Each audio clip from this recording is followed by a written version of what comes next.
देखो इधर ये चैप्टर 2 होगा।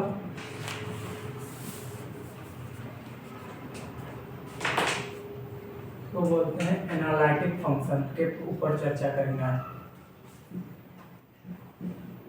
मार्कर नहीं रहा।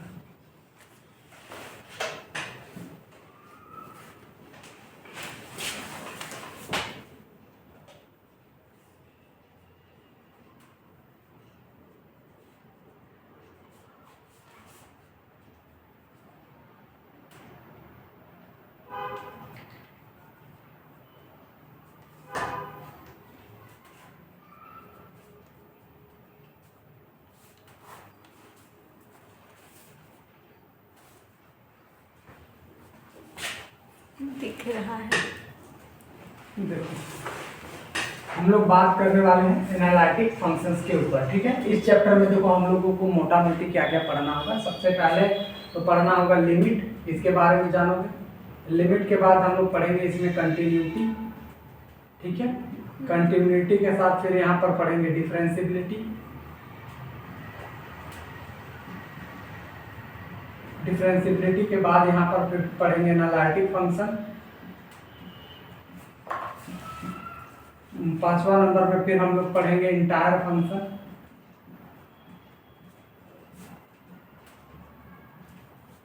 फिर इसमें हम लोग पढ़ेंगे हार्मोनिक फंक्शन। इस चैप्टर में इतना पढ़ने के बाद हम लोग कुछ क्वेश्चंस को बनाएंगे,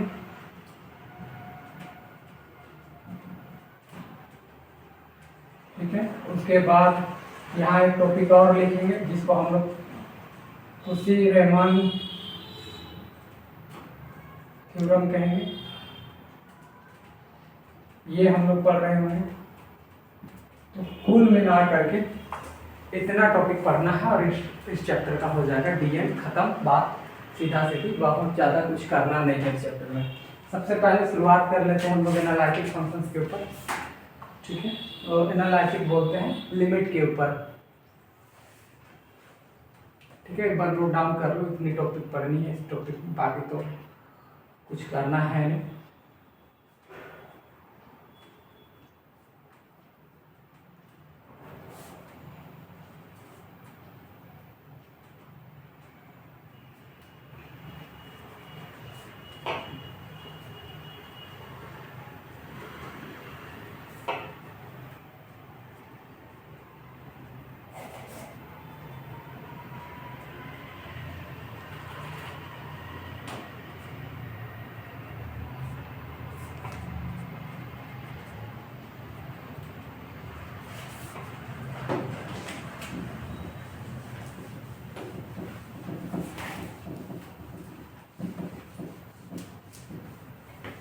देखो सबसे पहले हम लोग चर्चा कर रहे हैं लिमिट के ऊपर। लिमिट किसके ऊपर? लिमिट के ऊपर। अब देखो लिमिट क्या होती है वो थोड़ा समझाते हैं। जैसे अगर हमारे पास कोई फंक्शन है, मान लो ऐसा लिख दिए f z is equal to और जेड प्लस में 2 अपॉन में जेड प्लस 3, ठीक है। हम ऐसा कुछ लिखें जो नॉर्मली तौर पर ये है, या फिर मान लेते हैं हम लोग के पास यहाँ पर वैल्यू रख दिए, हम 3 लिख दिए। ऊपर में है जेड और प्लस में है 2 और नीचे क्या है 3 है। 3 कोई दिक्कत तो नहीं है? नहीं। अब जरा सा सुनना, मान लो कि अगर हम यहाँ पर जेड की कोई भी वैल्यू रखें तो नीचे वाला तो कभी जीरो नहीं होगा। नहीं। अब नीचे वाला कभी जीरो नहीं होगा, कभी भी इंफिनिटी बनाएगा क्या? नहीं बनाएगा। कभी भी ये फंक्शन फेल नहीं होगा। समझ रहे बात को? yes, यानी जेड के जगह पर अगर हम कोई भी वैल्यू डालते हैं तो इस फंक्शन का गलत होना कहीं भी नहीं हो सकता है, क्योंकि नीचे 3 है। अगर तुम कहोगे यहाँ 0 भी डालेंगे तो क्या होगा 2/3। तुम यहाँ पर -2 भी डालोगे तो 0/3 समथिंग 0 हो जाएगा। तो नीचे तो हमारा कोई गड़बड़ नहीं है, क्योंकि अगर नीचे 0 होता कोई फंक्शन में तो गड़बड़ हो सकती है, लेकिन यहाँ कोई 0 नहीं बनाएगा, इसका मतलब इस फंक्शन में कोई गड़बड़ नहीं है। समझ गए क्या? यानी जेड की यहाँ कोई भी वैल्यू डाला जाए इसके लिए फंक्शंस कभी भी गड़बड़ नहीं होगी, ठीक ठाक है। अब जरा सा दूसरा फंक्शन लेते हैं, ध्यान समझ लो, इसी पर पूरा चर्चा चलेगा, ज्यादा कुछ तो है। मान लेते हैं हम एक फंक्शन लिए f z is equal to z plus में 3 और यहाँ पर ले लिए जेड -2, ठीक है, हमने ये फंक्शंस ले लिया। अब जरा इस फंक्शंस को देखो, ये जेड वाली जो फंक्शन है, एफ जेड वाली जो फंक्शन है, ये सब वैल्यू के लिए तो सही है। अगर यहाँ पर 2 डाल दे तो नीचे 0 हो जाएगा, तो नीचे 0 हो जाएगा। जैसे ही हम यहाँ पर अगर f2 की वैल्यू डालें, सीधा सीधी ये किसको टेंड कर जाएगा, इंफिनिटी को। क्यों? क्योंकि नीचे वाला क्या हो जाएगा, 0। तो यहाँ पर ये 2 वैल्यू के लिए तो गड़बड़ है। तो बेसिकली तौर पर 2 पर ये हमें कोई रिजल्ट नहीं देगा, वो फंक्शन ही डिफाइंड नहीं होगा, यानी 2 वैल्यू पर फंक्शन डिफाइंड नहीं होगा। समझ गए क्या? Yes sir.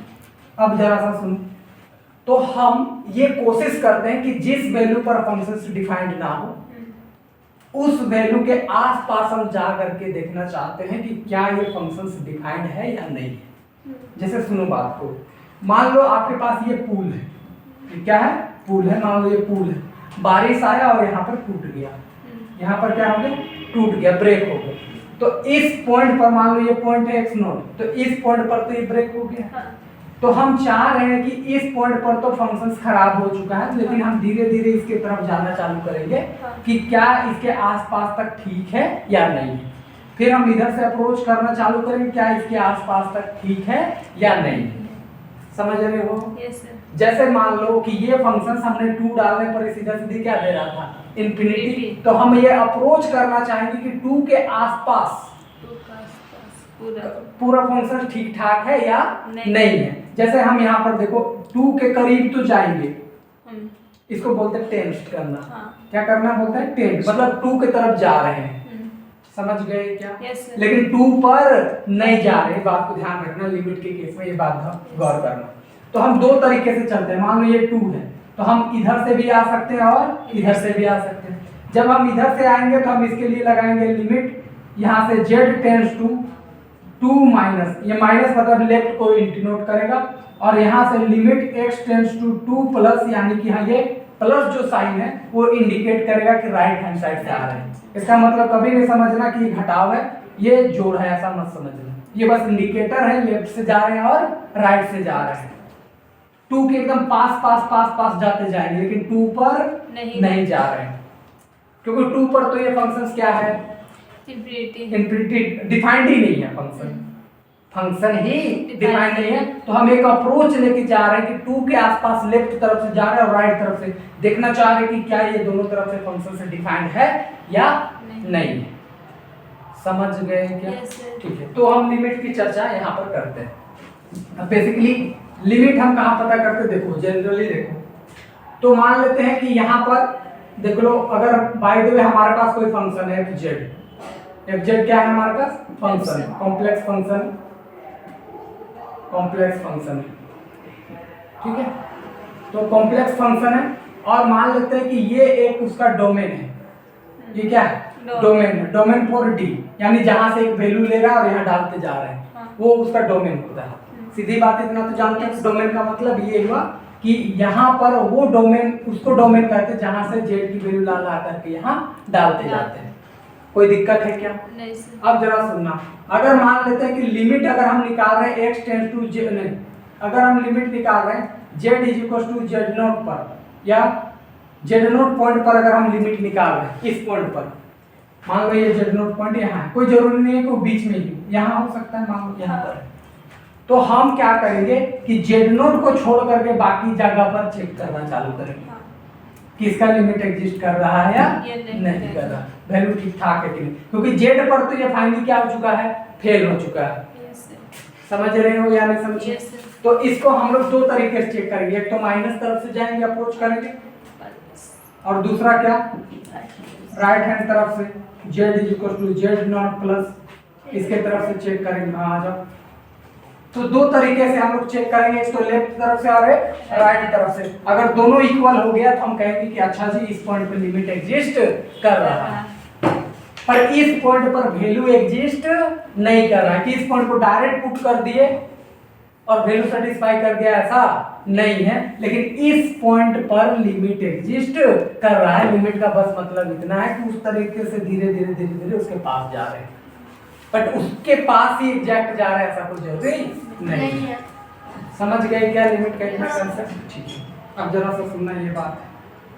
तो हमने देखा कि लेफ्ट हैंड लिमिट और राइट हैंड लिमिट दोनों क्या होनी चाहिए, इक्वल होनी चाहिए। तो हम उसको मान लेते हैं कि वो सीधा सीधी एल के बराबर है, तो उसका लिमिट हो जाएगा। समझ गए क्या? यस समझ गए क्या? Yes, sir. ठीक है, तो ये हम लोग का लिमिट का कंसेप्ट है। इतना नोट डाउन कर लो, ज़्यादा इसमें कभी पूछेगा नहीं, जो पूछेगा वहाँ से लिखवाना चालू करेंगे।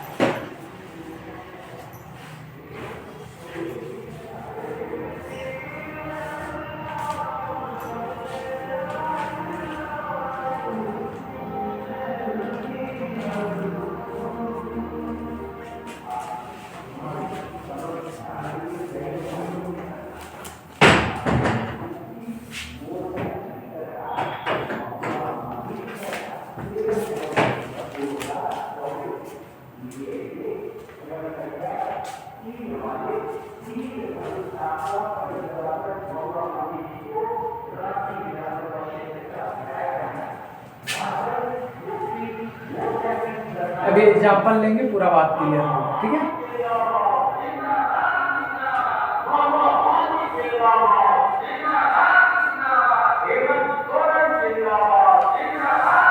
रिकॉर्ड में आ जाएगा। अब देखो इधर, देखिएगा इधर, बेसिकली हम एक एग्जांपल ले रहे हैं। मान लो यहाँ जेड इज इक्वल टू हमने ये ले लिया जेड स्क्वायर माइनस 4, ठीक है, और हम यहाँ पर ले लिए जेड माइनस 2। कोई दिक्कत तो नहीं है? अब देखो ये फंक्शन कहाँ पर डिफाइंड नहीं है, पहले ये देखो 2 पर डिफाइंड नहीं है। क्यों? कि जैसे ही अगर हम यहाँ पर जेड इज इक्वल टू 2 ले लेंगे, ये फंक्शन पूरा क्या हो जाएगा? जीरो हो जाएगा। अरे बोलो तो 2 डालने पर ये फंक्शन पूरी तरीके से डिफाइंड नहीं होगा। समझ गए? तो हम क्या करेंगे कि 2 के आसपास का रिजल्ट को देखेंगे। यानी यूं समझ लो कि मान लो ये हमारा डोमेन है और 2 है यहाँ पर, 2 है इस पॉइंट पर, तो इससे एक ऐसा पॉइंट इंडिकेट कर लेंगे, इससे बाहर चेक कर रहे होंगे, यानी 2 वाले पॉइंट से इसको बाहर वाले। समझ गए? तो जब 2 को छोड़ करके बाकी वाले इसको चेक करते हैं तो इसको बोलते हैं डिलीटेड नेबरहुड। क्या बोलते हैं? Deleted neighbourhood. समझ गए या नहीं समझे? यानी जो मेन पॉइंट है उसी को डिलीट कर दिया, हटा दिए, तो बाकी में चेक कर रहे हैं। समझ गए या नहीं समझे? तो यहाँ 2 पे फॉल्ट था, तो हम 2 पे लिमिट चेक कर रहे हैं। क्यों कर रहे हैं भैया? क्योंकि 2 पर तो वैल्यू डिफाइंड ही नहीं है, तो उसके आसपास के रिजल्ट पे देख रहे हैं कि क्या वो ठीक ठाक है या नहीं। अब जरा सा देख लो यहाँ पर, तो हमने लिमिट अप्रोच करना चालू किया, x टेंड्स टू सीधा सीधी। अब यहाँ पर मान लो माइनस ले लिए, यानी लेफ्ट तरफ से चल रहे हैं, तो यहाँ x नहीं, यहाँ z लिखना चाहिए, पूरा z पे चल रहे हैं। यहाँ देख लो, ये है जेड स्क्वायर माइनस में 4 और यहाँ पर है जेड माइनस 2 तो हम डायरेक्ट ले नहीं रहे, कुछ भी ले ले तो 2 से छोटा। देख लो, अगर ये है हमारा, ये 2 पॉइंट है, तो 2 यहाँ तक तो आएगा, लेकिन 2 से तो वो क्या रहेगा? कम ही रहेगा, छोटा। तो कभी भी ये 0 होने की चांस नहीं रहेगा। तो अब जरा सा सुनो, इसी चीज को अगर हम आगे लिखें, देखो limit z tends to 2 minus, यहाँ देखो अगर हम यहाँ से कॉमन ले लें z, इसको जेड स्क्वायर माइनस 2 के स्क्वायर लिख सकते हैं। तो ये Z minus 2 into Z plus 2 तो लिख ही सकते हैं, ठीक है। और यहाँ से देख लो जेड माइनस 2, ठीक है।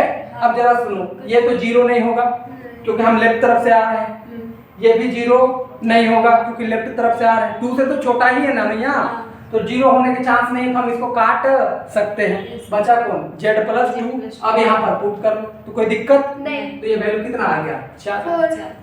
समझ गए या नहीं समझे?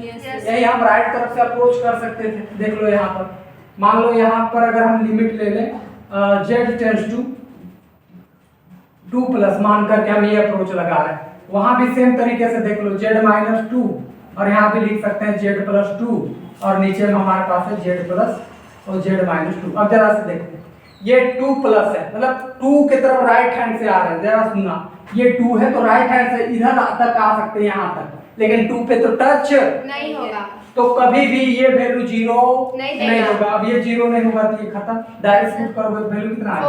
4। मतलब 2 पर तो वैल्यू नहीं दे रहा है, लेकिन उसकी लिमिट 2 पर एग्जिस्ट कर रही है। समझ गए क्या कि नहीं समझे?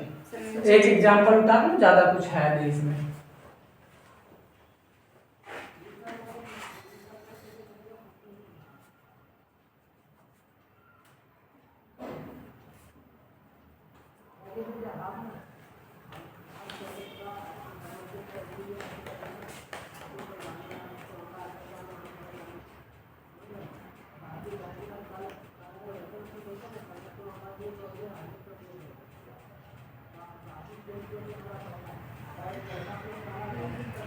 ये चैप्टर 2 ना।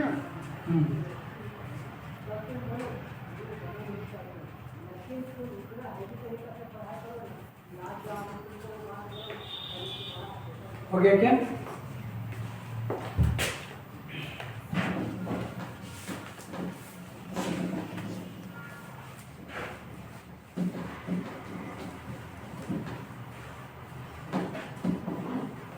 तो हमने देखा कि देखो कि अगर ये हमारा जेड है, मतलब ये हमारा डोमेन है, यहाँ पर कोई पॉइंट है जेड नोट, तो इस जेड नोट को छोड़ करके बाकी वाले सारे रिजल्ट पर लिमिट इसकी एग्जिस्ट अगर कर रही है तो हम इसको ऐसे लिख रहे हैं, limit z tends to z not f z is equal to सीधा सीधी एल फॉर क्या?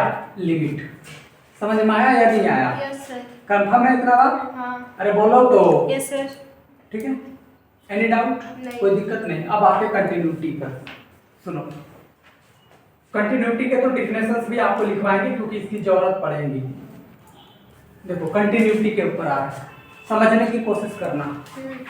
अभी तक हम लिमिट में क्या देख रहे थे कि इसके आसपास सभी वैल्यू तो ठीक ठाक है कि हम लिमिट चेक कर रहे थे, या इस पॉइंट पर भी लिमिट चेक कर रहे थे, लेकिन इस पॉइंट पर इसकी वैल्यू एग्जिस्ट नहीं कर रही थी। फिर से बोलो, इस पॉइंट पर इसकी वैल्यू एग्जिस्ट नहीं करते, लेकिन लिमिट एग्जिस्ट कर रही। देखो दोनों डिफरेंट थिंग है, ये मतलब नहीं कि दोनों घुसड़ दिए एक ही में।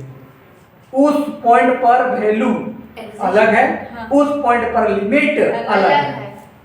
समझ गए? लिमिट एग्जिस्ट कर रहा है और वैल्यू एग्जिस्ट नहीं कर रहा। वैल्यू मींस क्या? कि उस पॉइंट को डायरेक्ट डाल दे रहे हैं तो वैल्यू दे रहा है, लेकिन उस पॉइंट पर अगर वो गलत है तो हम बस उसके अप्रोच कर रहे हैं, उसके आसपास जाके देख रहे हैं, वो लिमिट है। अगल बगल दोनों में डिफरेंस समझ में आया? Yes, sir. अब जरा सुनो कंटिन्यूटी क्या कहता है। कंटिन्यूटी ये कहता है कि जिस पॉइंट पर, सुनो, अगर हमको इस पॉइंट पर कंटिन्यूटी चेक करना है, ये फंक्शन है, मान लो एफ जेड आपके पास क्या है? एक फंक्शन है। एफ जेड क्या है? एक फंक्शन है। फंक्शन। इसकी कंटिन्यूटी हम इस पॉइंट पर चेक करना चाहते हैं, मान लो जेड नोट पॉइंट। हाँ। तो वो क्या कहता है कि जब आप लिमिट पता करोगे जेड नोट पॉइंट पर, ठीक है, और जब आप वैल्यू भी पता करोगे जेड नोट पॉइंट पर, अगर ये दोनों बराबर हो गया तो ये हम कहेंगे कि उस पॉइंट पर ये फंक्शन क्या है? कंटिन्यूअस। Yes sir, continuity. समझ में आया या फिर से बताना होगा? फिर से बताएं। देखो इसने कहा कि ये फंक्शंस जो होगा हम इस पॉइंट पर कंटिन्यूअस कहेंगे। इस पॉइंट पर क्या कहेंगे? कंटिन्यूअस। अगर इस पॉइंट पर जब हम वैल्यू निकाले और इसी पॉइंट पर जब हम लिमिट निकाले, दोनों ही क्या होनी चाहिए? इक्वल होनी चाहिए। समझ गए या नहीं समझे? Yes, sir. तो हम इसको कंटिन्यूअस कहेंगे। समझ गए?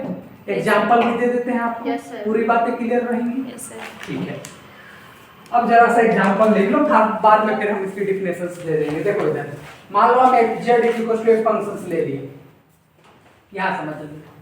तो हम एक फंक्शंस ले लिए कुछ ऐसा, जेड स्क्वायर प्लस में 1 अपॉन में जेड, हमने ये ले लिया। ठीक है, और हमको लिमिट पता करना है at x is equal to 1 पे, sorry z is equal to 1 पे। किस पर चेक करनी है? Yes. 1 पे। ठीक है, अब देख लो वैल्यू डाल के डायरेक्ट रखो, 1 रखोगे क्या आ जाएगा? 1 का स्क्वायर 1, 1 प्लस 1 2, तो सीधा सीधे 2/1 दिस इज 2 आ गया।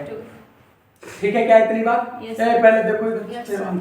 अब लिमिट चेक करते हैं, लिमिट चेक करो, z टेंड्स टू 1 पे f z, limit z tends to 1, यहाँ पर देख लो जेड स्क्वायर प्लस 1 बाई सीधा सीधे जेड। क्या 1 पॉइंट पर कोई दिक्कत नहीं, डालने तो हम डायरेक्ट डाल सकते हैं भी, क्यों? क्योंकि यहाँ से तो कोई प्रॉब्लम है नहीं। जब यहाँ 0 होता तब तो प्रॉब्लम होता, लेकिन यहाँ 1 है तो हम डायरेक्ट यूज कर सकते हैं। लो यहाँ भी 1 का स्क्वायर प्लस 1 अपॉन में 1, दिस इज 2/1, दिस इज कुछ क्या आ गया? 2। यानी हम कह सकते हैं कि इसकी लिमिट 1 पॉइंट पर एग्जिस्ट कर रही है। समझ गए क्या? Yes. लेकिन इसी क्वेश्चन में अगर देखो ये दे देता, मान लो देखो यही तुमको देता, लिमिट z टेंड्स टू 0 दे देता, लो यहाँ पर 0 पर बोल देता, तब एग्जिस्ट नहीं होता, एग्जिस्ट नहीं करता। तो फिर एग्जिस्ट नहीं करता। क्यों? क्योंकि वैल्यू एग्जिस्ट नहीं करेगा, यहाँ 0 डालोगे, खत्म। जीरो। समझ गए क्या? तो 0 पॉइंट पर इसकी कंटिन्यूटी नहीं होगी, लेकिन 1 पॉइंट पर कंटिन्यूटी होगा। समझ में आया हाँ कि नहीं आया? आया। आ गया। ठीक है, अभी लिखवाएंगे कंटिन्यूटी डिफिनेशन, पहले इतनी बात समझ लो। हो गया क्या? Yes sir. आगे देखो बढ़ते हैं, फिर हम अभी लिखवा रहे हैं, टेंशन नहीं लो, इस पर चर्चा भी करेंगे, अभी बहुत सारे क्वेश्चंस भी बनाएंगे, आप टेंशन नहीं लीजिए इस बात पर, कंटिन्यूटी पर ही पूरी बातें होने वाली हैं। अब यहाँ पर सुनो बात को, मान लो ये, ठीक है ठीक है, सुनो बात को। अब ये है डी डोमेन, डोमेन में तो इतना सारा पॉइंट होगा कि तुम गिन नहीं पाओगे। अरे बोलो तो। Yes sir. अब जरा सुनना, अगर कोई फंक्शन है एफ जेड, ठीक है, एफ जेड वो किसी एक पॉइंट पर कंटिन्यूअस है, तो हम तो कहते हैं कि चलो उस पॉइंट पर कंटिन्यूअस है, कोई बात नहीं। लेकिन ये जो फंक्शन आया वो इस डोमेन के हर एक पॉइंट पर कंटिन्यूअस है, इस डोमेन के हर एक पॉइंट पर क्या है? कंटिन्यूअस है। ठीक है, तो हम इस फंक्शंस को कहेंगे it is a continuous functions in whole domain. समझ गए क्या? मतलब इस पूरे डोमेन में क्या है? कंटिन्यूअस है। समझ गए क्या? सुनो, अगर कोई फंक्शन मात्र एक पॉइंट पर कंटिन्यूअस हुआ, कितने पॉइंट पर कंटिन्यूअस हुआ? एक पॉइंट पर, तो हम बस कहेंगे कि भैया ये जेड नोट पॉइंट पर कंटिन्यूअस है। हाँ। लेकिन अगर कोई इस डोमेन के हर एक पॉइंट पर कंटिन्यूअस है, तो हम कहेंगे कि ये होल कंटिन्यूअस है, किस पर? इस डोमेन पर। नहीं समझ गए? समझे। बस सिंपल सा लॉजिक है, एक पॉइंट पर हो तो उस पॉइंट पे कंटिन्यूअस, सब पॉइंट पर हो उसके आने वाले हर एक पॉइंट पे कंटिन्यूअस है, सब ऑल continuous। कंटिन्यूअस। नहीं समझे क्या? समझे। लिखो कंटिन्यूटी की डिफिनेशंस लिखो।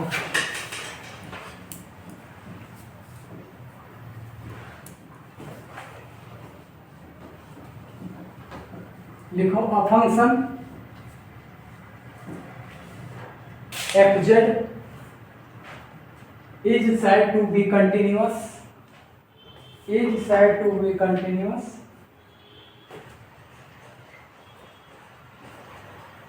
at point z naught, at point z naught if इसको लिख लो, लिमिट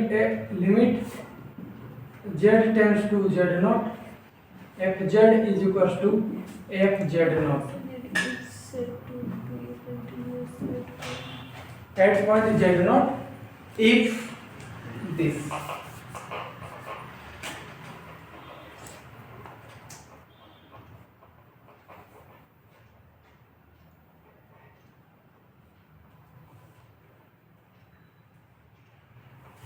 ठीक है, समझ गए? Yes sir.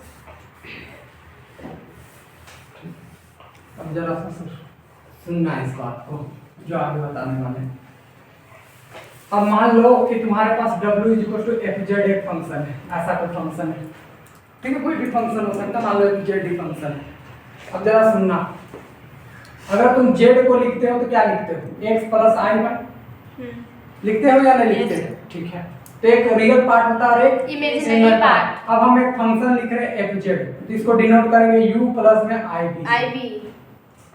समझ गए? Yes sir. u भी में क्या होगा? तो इसको ऐसे भी लिखा जाता है u x y और प्लस में i भी x y। इसका मतलब ये समझ के चलो कि ये भी x y का फंक्शन है और ये भी x y का फंक्शन है।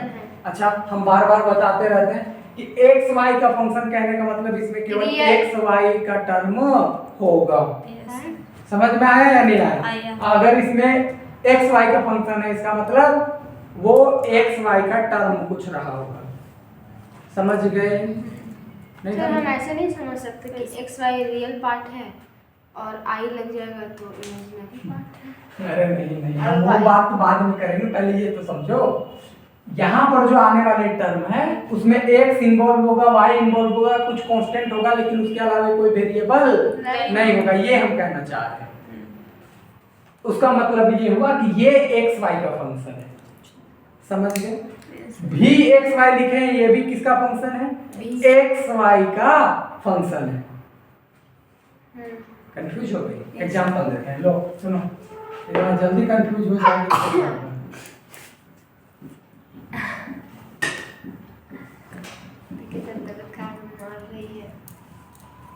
अब जरा सुनो, ये हमारे पास है function f z is equal to this. तो ये जो हमारे पास आ रहा है उसको हम क्या बोल रहे हैं, U। ये जो हमारे पास आ रहा है उसको क्या बोल रहे हैं, भी। ठीक है, ये तो तुम जानते हो ये रियल पार्ट है और ये इमेजिनरी पार्ट है, लेकिन हम ये बोलना चाह रहे हैं कि ये जो आप u लिखे हो उसमें किसका टर्म है, एक्स और वाई का। इसके अलावा कोई और टर्म आया क्या, t का, w का, z का कुछ आया ना। तो इस चलते हम इसको x y का फंक्शन कह रहे हैं। ये भी में कोई x y के अलावा कुछ आया क्या, नहीं। तो वो हमारे पास सीधा सीधी x y का फंक्शन, ये हम कहना चाह रहे हैं। हाँ। ये तो तुम जान ही रहे हो ये रियल पार्ट है इमेजिनरी, बट ये कहना चाह रहे हैं कि ये x का फंक्शन है और y का फंक्शन से मिलकर बना। समझ गए क्या। हाँ, सर। अब जरा सुनना जो बात तुम लोग को बताना चाह रहे हैं, सुनो। हम जान रहे हैं कि इस फंक्शंस को हम ऐसे लिख रहे हैं u प्लस में i भी, ये लहसुन प्याज जो भी है वो समझ गए। इस फंक्शंस को हम कंटिन्यूअस कहेंगे, इस फंक्शंस को क्या कहेंगे, कंटिन्यूअस कहेंगे। एट मान लो z नॉट पॉइंट पर, किस पॉइंट पर, z नॉट पॉइंट पर हम इसको कंटिन्यूअस कहेंगे। हाँ। तो इसका मतलब ये हो गया कि इसका रियल पार्ट भी इस पॉइंट पे कंटिन्यूअस होगा और इमेजिनरी पार्ट भी इस पॉइंट पे कंटिन्यूअस होगा। समझ गए क्या। Yes, sir. अगर हम इसको कंटिन्यूअस कह रहे हैं इस पॉइंट पर, तो इसका रियल और इमेजिनरी पार्ट दोनों भी कंटिन्यूअस होगा इस पॉइंट पर। Yes, sir. समझ गए। अब इसको उल्टा पकड़ो, अगर ये दोनों कंटिन्यूअस हो गया इस पॉइंट पर, तो हम पूरे फंक्शन को कहेंगे कंटिन्यूअस होगा इस पॉइंट Yes, पर। sir. समझ गए या नहीं समझ समझे, गए। घूम यानी के सब कंटिन्यूअस। हाँ वही वही, मतलब ये दोनों बना तो इसी से है, तो ये कंटिन्यूअस तो ये कंटिन्यूअस, ये दोनों कंटिन्यूअस तो ये कंटिन्यूअस। Yes, sir. नहीं समझे क्या, समझे। यानी सिंपल कहें कि function is said to be the continuous at point z not if it's real and imaginary part are continuous at z not. समझ गए, एनी डाउट, No, sir. फिर से बोलो, कोई डाउट नहीं। ठीक है। अच्छा अगर इसके डोमेन पर बात करें, ठीक है। दूसरी बात, मान लो ये फंक्शन ये डोमेन है, डोमेन मतलब यहाँ बहुत सारे पॉइंट उठा सकते हैं। Yes. डोमेन का मतलब अगर तुमको बहुत ज्यादा खचल पचल लग रहा है तो एक ही बात सोचो, डोमेन ऐसा है एक घर है उसमें से एक आदमी को पिकअप कर करके चेक कर रहे हैं, Yes, sir. तो इसका मतलब डोमेन में यहाँ बहुत सारे पॉइंट होंगे, जैसे जेड नोट पॉइंट है उसी तरीके से यहाँ बहुत पॉइंट होंगे। जैसे मान लो तुम जेड नोट का वैल्यू 0 लेती है तो एक ही पॉइंट आया, लेकिन अगर हम डोमेन लिख दिए यहाँ 0 भी हो सकता है, 1 भी, 2 भी, 3 भी, -1 -2 -3 रूट वाले नंबर सब हो सकते हैं। समझ में आया या नहीं आया। Yes, डोमेन का बस sir. मतलब इतना है। आया। अब जरा सुनो, अगर हम कहें कि ये फंक्शन कंटिन्यूअस है इस डोमेन में, हाँ। तो तुम क्या बोलोगे, उसका रियल और इमेजिनरी पार्ट भी कंटिन्यूअस होगा इस डोमेन में। हाँ होगा। समझ में आया या नहीं आया। आया। अगर हम उल्टा पकड़े कि हम कहें कि ये दोनों कंटिन्यूअस है इस डोमेन में, तो हम कह सकते हैं ये भी पूरे तो होगा। फंक्शन भी कंटिन्यूअस इस डोमेन में। यस सर, समझ गए। समझ गए या नहीं Yes, समझे, sir, समझे। सिंपल सी लॉजिक है। यानी अगर एक फंक्शन अगर कंटिन्यूअस है तो उसका रियल इमेजिनरी पार्ट कंटिन्यूअस होगा, रियल इमेजिनरी पार्ट कंटिन्यूअस है तो वो फंक्शंस भी कंटिन्यूअस कंटिन्यूअस होगा। लिखो। बोलिए। अब function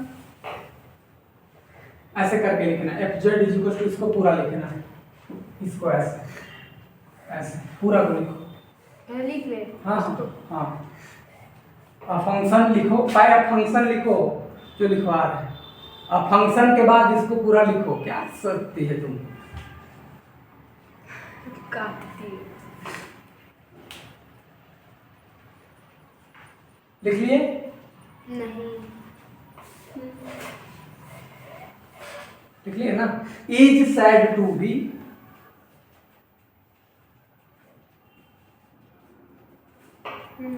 continuous at z not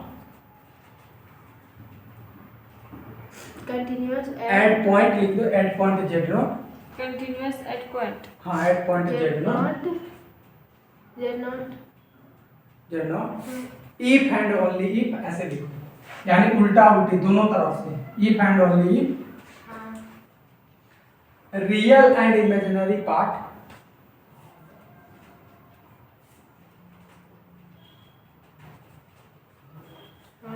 are continuous at point z not. Continuous at point z not. समझ गए क्या? अब नोट पॉइंट करके नीचे एक लाइन लिखो। It's also hold for domain. It's also hold for domain. ये डोमेन के लिए भी ऐसी काम करता है। Hold for domain. It's also hold for domain. Each domain. कहाँ मैं इट्स ऑल्सो होल्ड फॉर नहीं, it is also hold for its domain. कहाँ हम लिखें? क्या लिख दी? सर आप सिंपल तो बोले it's also hold for domain, बस। It is only if a real and imaginary part are continuous at point z naught। लिखो इसको पूरा काटो। at point z naught। at point z naught। Z not. हाँ हो गया, वहीं तक लेना। हम नीचे करके नीचे नोट पॉइंट के लिए लिखो कि ये डोमेन में भी ऐसी काम करता है। It's also hold in domain. It's also hold in domain. Domain में भी ऐसी काम करेगा। अगर ये फंक्शन पूरा डोमेन पे ना कंटिन्यूअस है तो वो दोनों पूरे पे कंटिन्यूअस होगा। वो दोनों पूरे पे कंटिन्यूअस है, फंक्शन सिंपल सा लॉजिक। जब ये बना है इससे, ये बना है इससे, तो जब एक होल्ड किया तो पूरा काम। हाँ सर, खून का रिश्ता। समझ गए या नहीं समझे? Yes yes. अब आगे बढ़ते हैं।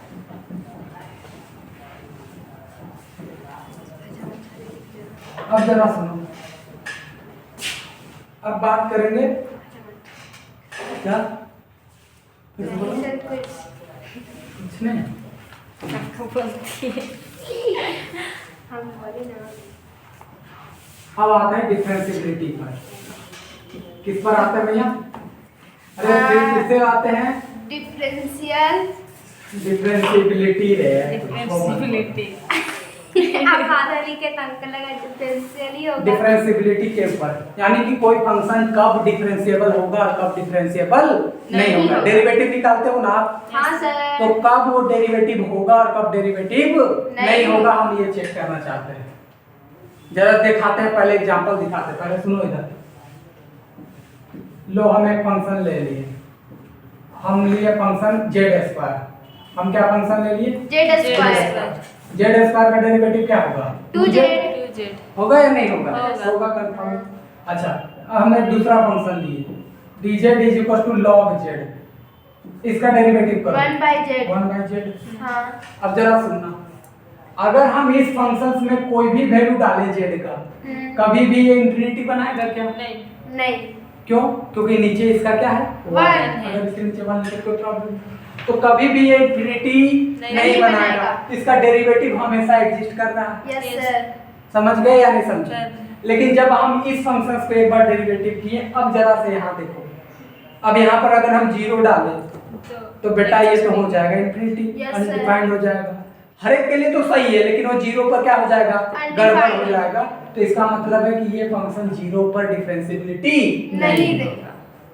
समझ में आया या नहीं आया? Yes, sir. तो इसको चेक करने के लिए हम अब रूल पढ़ेंगे, टेक्निक पढ़ेंगे, और ध्यान रखना। इसके एग्जांपल को बगल का भी उतार लेना। आगे बढ़ते हैं। देखो इधर होता क्या है, सुनो बात को। अगर ये फंक्शंस ये, ठीक है, सुनो बात को, ये फंक्शन fz है, इसको हम डिफरेंशिएबल कहेंगे एट पॉइंट z नॉट। इस पॉइंट पर क्या कहेंगे?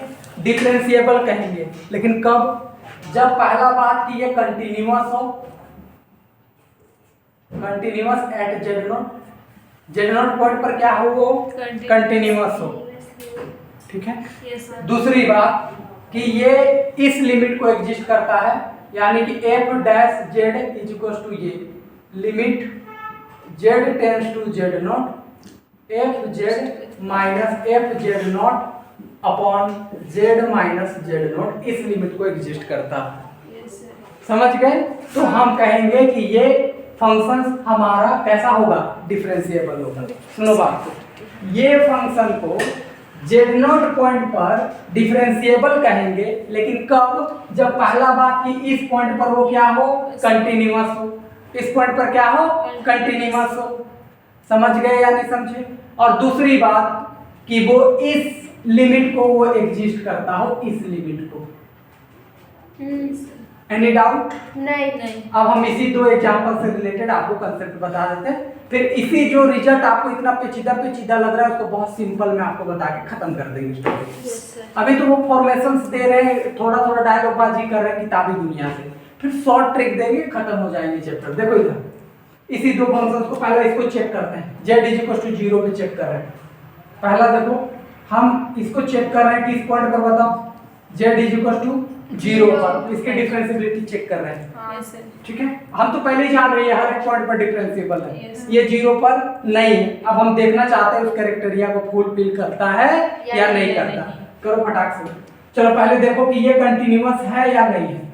है कंटिन्यूअस है, ऑब्वियसली बात है, इसकी लिमिट कभी भी इंफिनिटी नहीं आ सकती। आप वैल्यू भी डालोगे तो 0 डालोगे तो 0 आएगा। यस। ठीक करके दिखाएं, नहीं। लो करके दिखा भी देते हैं। लो limit z tends to z0 fz equal to value के बराबर आना चाहिए, यानी f0 के बराबर आना Yes. चाहिए। यही ना लिमिट का डेफिनेशन था। अरे बोलो तो। Yes sir. अब यहाँ पकड़ो, इसमें देखो लिमिट z टेंड्स टू, हमारा लिमिट क्या चल रहा है 0, fz क्या है हमारे पास 2z, और यहाँ पर भी डायरेक्ट वैल्यू डालोगे तो 2 × 0 हो जाएगा। अब यहाँ पर भी ये 0 डालोगे तो कोई प्रॉब्लम नहीं। तो पूरा वैल्यू क्या हो गया 0, और राइट हैंड साइड में भी क्या हो गया 0। तो इसके कंटिन्यूटी तो हो गया। Yes sir. अरे बोलो ना। Yes sir. ठीक, अब जरा इस पर आ जाओ, इस लिमिट पे चर्चा कर लेते हैं। अगर यहाँ पर आ जाओगे, देखो लिमिट क्या है z टेंड्स टू z0 पे चर्चा कर रहे हैं, z0 पर चर्चा कर रहे हैं और हमारा लिमिट क्या है इस बार 0। ठीक है, इतनी बात। हाँ।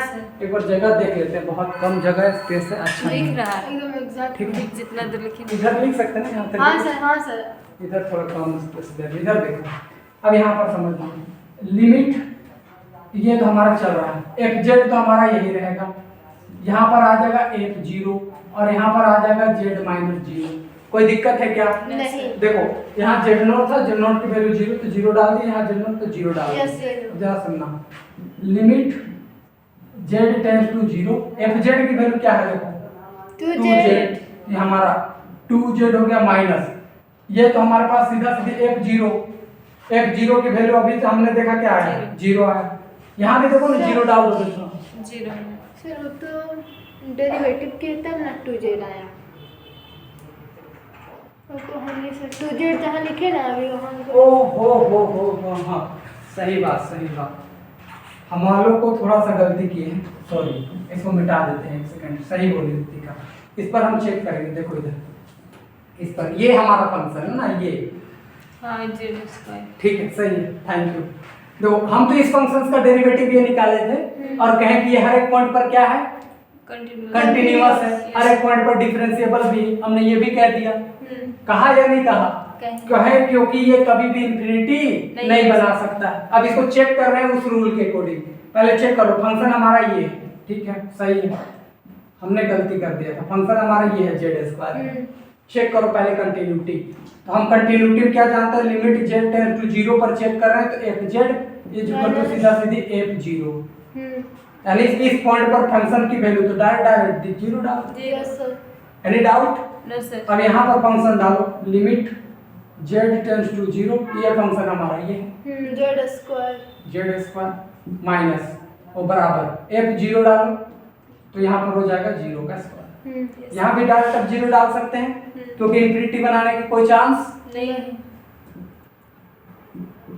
तो फाइनली हमने देखा कि 0 बराबर क्या आ रहा है, 0। तो इसका मतलब कंटिन्यूटी को होल्ड किया। ठीक है, ज्यादा कंफ्यूज नहीं हो रहे हैं आप लोग? नहीं सर। ठीक है, इधर आ जाओ, अब इस पॉइंट पर चेक कर दो, लिमिट z टेंड्स टू 0 पर चेक कर रहे हैं fz की वैल्यू क्या है देखो z² माइनस इस पॉइंट पर वैल्यू डायरेक्ट डालने पर हमारे पास क्या आया है 0। अरे यहाँ 0 डालोगे सीधा सीधे क्या आ जाएगा 0 आएगा। नीचे ये था हमारा z तो z हो गया और इस इसका भी पॉइंट पर हमारा 0 0 हो गया। ठीक है, Yes. यहाँ से आगे बढ़ जाओ, Z² limit z tends to z² by z, z से z हम क्या कर सकते हैं कैंसिल कर सकते हैं क्योंकि लिमिट हम अप्रोच कर रहे हैं। Yes sir. अगर लिमिट अप्रोच नहीं करते तो काट भी नहीं पाते। सुनो बात को, Yes, sir. अगर लिमिट अप्रोच नहीं करते तो हम काट भी नहीं सकते थे क्योंकि 0 डालोगे तो इंफिनिटी। यस। लेकिन लिमिट अप्रोच कर रहा है तो वो जीरो के पास तो जा रहा है लेकिन जीरो नहीं है, इस वजह से काट पा रहे हैं। Yes sir. समझ में आया या नहीं आया? Yes. आया। मैं तो कुछ भी मैथ में घुसेड़ मत देना। लिमिट z टेंड्स टू तो जीरो, यहाँ पर है z, डायरेक्ट डालोगे तो क्या आ जाएगा? जीरो। तो इसका मतलब है कि ये इसको भी होल्ड किया और इसको भी होल्ड किया। इसका मतलब हम कह सकते हैं कि सीधा सीधी बात ये हुआ कि हम यहाँ से इसकी डिफरेंशिएबिलिटी होल्ड करती है। समझ गए या नहीं समझे? Yes sir. नहीं समझे रितिका? हाँ ठीक। ठीक है। क्या है ऐसे मासूम बन के बैठे? हाँ क्या है ऐसे बैठे? ये बोल रही है ना आज कि हम खूबसूरत नहीं लग रहे इसीलिए बांधे हैं। हम बोल रहे कि लग रही है नहीं। तो भी।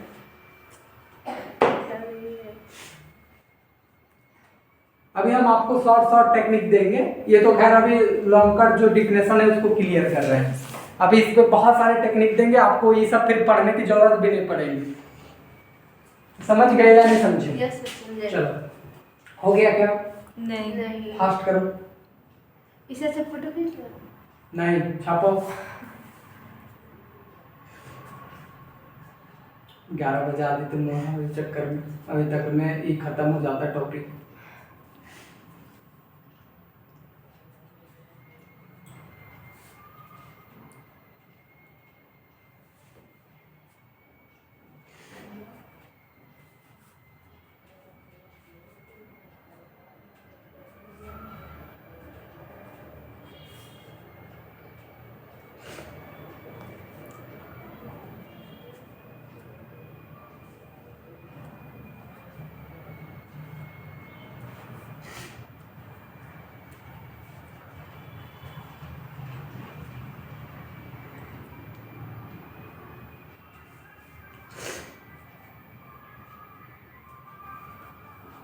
ठीक है, अरे बोलो तो। हाँ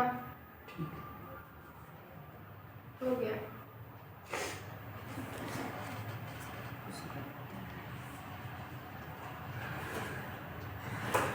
पॉइंट तो जल्दी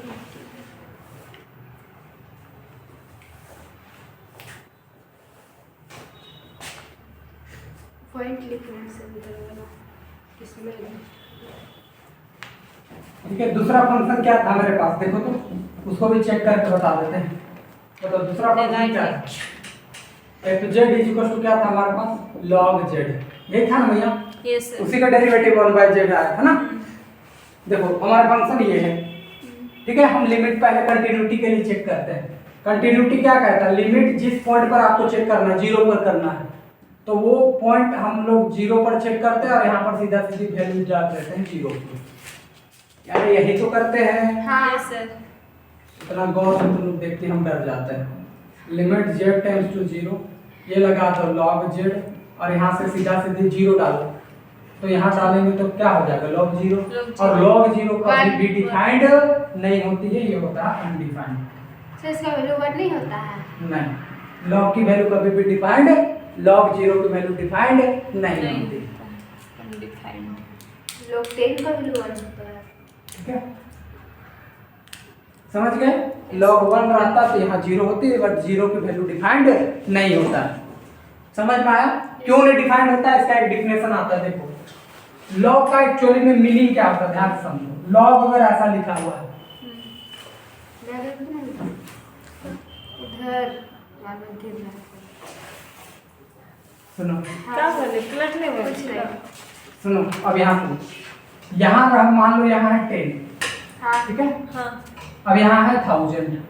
यस सर। log का एक्चुअल मीनिंग क्या होता है वो समझाते हैं, थोड़ा ध्यान से समझो, तब ये अनडिफाइंड क्यों हो रहा समझ में आएगा। ये 10 जो है ना, ये log कहता है कि 10 का क्या पावर करे कि 1000 आ जाए।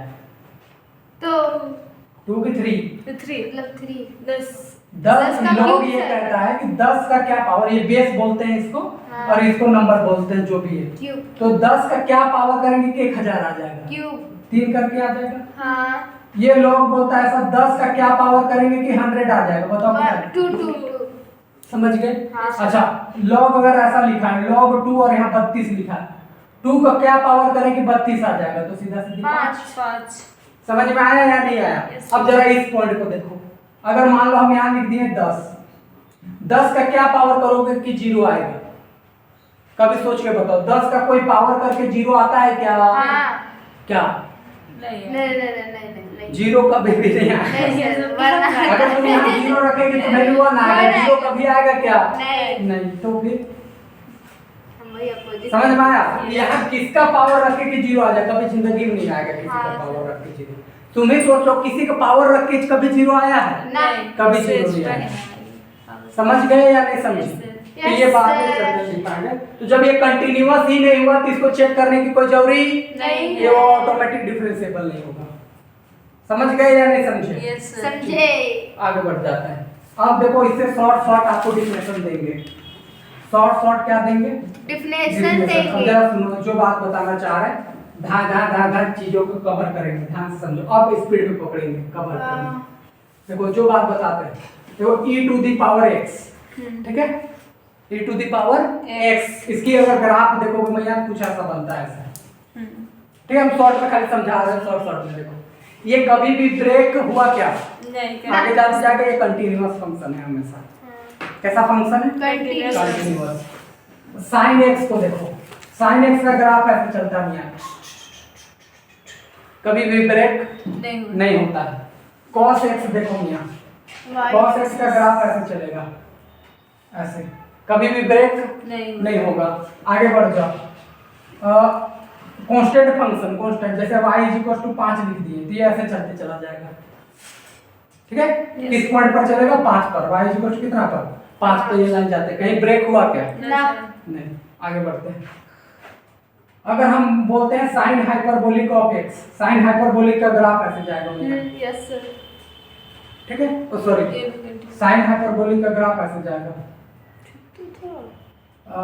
मान लो ऐसे चला गया। साइन हाइपरबोलिक का ग्राफ ऐसे जाता है, यहाँ पर मेनली वो ऐसे जा रहा था, बट ठीक है हम ऐसा लिख दिए। अब बताओ ये कहीं ब्रेक हुआ क्या? cos x का ग्राफ ऐसे रहेगा, कहीं ब्रेक होगा क्या? नहीं। इस ग्राफ में आप फंसाना नहीं चाह रहे, बट आपको ध्यान दिवा रहा है बस इतना, क्या कहीं टूटा नहीं। तो ये हमने देखा e to the power x sin x cos x sin hyperbolic x cos hyperbolic x, ये कभी भी टूटेगा नहीं, ये कंटीन्यूअस है। और जो बात बताना चाह रहे हो, ये तो अभी हम रियल वाला बात कर दी, कॉम्प्लेक्स में आ जाओ फटाफट। Yes sir. सुनो बात, जो बात हम तुमको बता रहे हैं, पहला सुनो। हमारे पास है fz = e to the power z, या पहले कांस्टेंट फंक्शन ले लो। क्या ले लो भैया? Constant function. कांस्टेंट फंक्शन मतलब fz = मान लो 4 ले लिए। हाँ। क्या ले लिए? 4 3 5 6 कुछ हो ले सकते हो। अब ये जो फंक्शन, जो भी फंक्शन होगा, कभी भी ब्रेक होगा क्या?